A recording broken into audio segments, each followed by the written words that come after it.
नमस्कार दोस्तों, स्वागत है आपका एक बार फिर से हमारे चैनल हनुमान भक्ति सागर पर, जहां मैं आपको हनुमान जी महाराज से जुड़ी बहुत ही अद्भुत तथा रोचक कहानियां सुनाती हूं।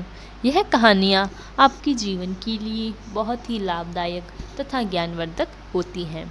इन कहानियों को सुनने के बाद आपके मन में हो रही परेशानियों, चिंताओं इत्यादि सभी समस्याओं का समाधान आपको प्राप्त होता है। तो आइए शुरू करते हैं आज की कहानी। इससे पहले कि आप इस कहानी में खो जाएं, हमारे चैनल हनुमान भक्ति सागर को सब्सक्राइब तथा वीडियो को लाइक, कमेंट, शेयर ज़रूर करें ताकि आने वाली न्यू वीडियो की नोटिफिकेशन आपको सबसे पहले प्राप्त हो जाए। आइए शुरू करते हैं। जय गुरुदेव। इलाहाबाद, कानपुर और बरेली में पनकी, कानपुर में महाराज ने श्रीदेव कामता दीक्षित द्वारा हनुमान जी का मंदिर बनवाया था और विग्रह की स्थापना 21 जनवरी 1964 को होनी थी। इसके कुछ दिन पूर्व से ही बाबा चर्च लेन इलाहाबाद आ गए थे। इस विशाल प्रतिष्ठा दिवस के प्रातःकाल 6 बजे बाबा को चर्च लेन में देखकर मुझे, लेखक को, बड़ा आश्चर्य हुआ और मैं समझ नहीं पाया कि उन्हें इस विशेष अवसर पर, जबकि पनकी में एक वृहद जन समुदाय उनके दर्शन की प्रतीक्षा कर रहा होगा, वहां जाना क्यों उचित नहीं समझा। वह शौच आदि से निवृत्त हो चुके थे और लोगों को प्रसाद देकर लगभग 6:30 बजे अपने कक्ष में चले गए, जहां उस समय श्री माँ और जीवंती माँ भी उपस्थित थे।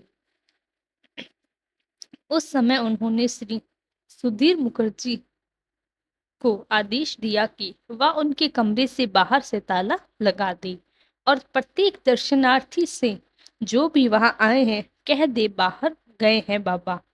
वह भीतर तख्त पर इस प्रकार अचेत लेट गए कि माइयों ने उन्हें समाधि में लीन पाया। मैं इस आशा से कि कभी वह बाहर आ सकते हैं, बाहरी कमरे में ही बैठा रहा।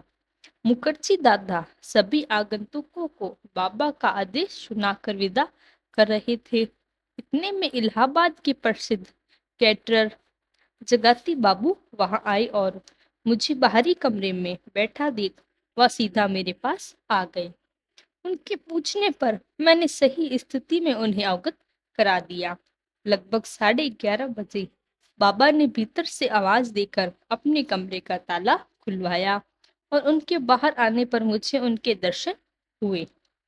इसके 2 दिन बाद सायंकाल के समय बाबा का दरबार लगा था। मैं और जगाती बाबू वहां उपस्थित थे।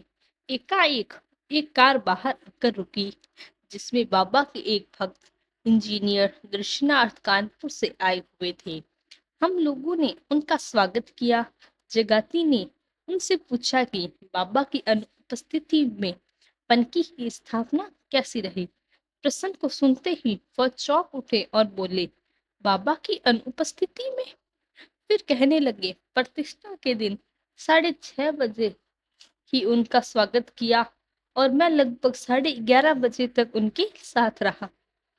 प्राण प्रतिष्ठा समारोह आनंदमय रहा और भंडारे की का कहें, वह तो अद्भुत था।